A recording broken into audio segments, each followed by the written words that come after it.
Assalamualaikum warahmatullahi wabarakatuh. Hello everyone.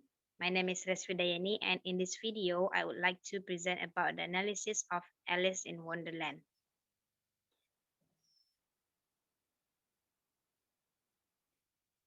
The chapter 1, the quotation that I get from the book is, what is the use of a book without pictures or conversation?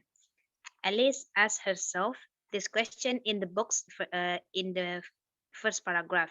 She's sitting on the river bank next to her sister, who's reading what looks to Alice like a very dull book. Alice can know that she herself is about to become star of an adventure whose conversation and pictures will become famous around the world. And from the chapter 2, there is a who in the world am I? Ah, that's a great puzzle. It means that just after she has grown to a giant size and frightened the white rabbit away, Alice realized that she is not just trying to figure out Wonderland, but also attempting to determine who she is and what constitutes her identity in a world that actively challenges her perspective and sense of self.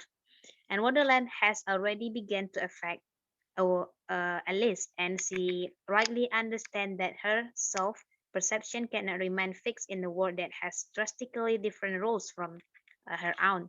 And in Wonderland, Alice has a slippery cross of her identity. Since Wonderland is a byproduct of her own imagination, it becomes clear that it is Alice's identity that and not Wonderland itself that is being called into question. The nonsensical feature and character that make up Wonderland extend from Alice's own sides. So her quest to understand Wonderland became a quest to understand the forces and feelings that comprise her identity. The idea of the great puzzle also supports Carol's notion that life is an unduly complicated mystery that human beings must use rational thought and intelligence to understand. Next is chapter 6. The quotation is, speak roughly to your little boy and beat him when he sneezes. Most people wouldn't consider this a lullaby, but it's what the Duchess sings when she is trying to soothe her screaming baby. It is not only an extreme interpretation of how children were disciplined in the Victorian era, but another example of parody, making reference to the American poems Speak Gently by David Bates. From a child's perspective, punishment might often have seemed just undeserved. The structure is, however, very much in keeping with how the creatures in Wonderland often treat one another. And the next one is chapter 7. The quotation is, why is a raven like a writing nest? It means that the hatter poses this riddle to Alice. After she's thought about it for a while, she gives up, and the hatter tells her that he doesn't know the answer either. Lewis Carroll heard from many readers who believed they had come up with an answer. In a preface to the 1896 edition, he suggested that because it can produce a few nuts, though they are very flat, and it is a very never put with the wrong end in front. In the last chapter of this book, there is she pictures to herself how this same little sister of hers would, in the aftertime, be herself a grown woman, and how she would keep through all her riper years the simple and loving heart of her childhood, and how she would gather about her adolescent children and make their eyes bright and eager with many a strange tale, perhaps even with the dream of Wonderland of long ago, and how she would feel with all their simple sorrow and find pleasure in all their simple joys, remembering her own child life and the happy summer days.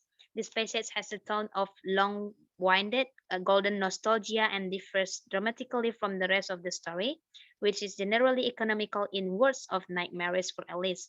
This tonal of this tonal shift result from the shift in perspective from Alice to her sister, which is soon alters the reader perception of Alice's adventures. While she experiences her adventure, Alice finds her journey to be confounding and nightmares. On the other hand, Alice's sister sees her story as a strange tale from the simple with her own above ground fate and in an orderly universe. In a story studded with subversion, Alice's sister becomes the ultimate subversion who undermines Alice's search for meaning identity as imagines Alice growing up and mystifying other simple-hearted children with her stories. And these quotes also serve as Carol commentary on the character of Alice, the fictionalized version of his muse Alice Liddell. Carroll became deeply preoccupied with the dissolution of his friendship with Liddell as he reached maturity and grew apart from him. This final line has a nostalgic, wistful longing for the happy summer days, in which he would visit the Liddell sister and delight them with many a strange tale.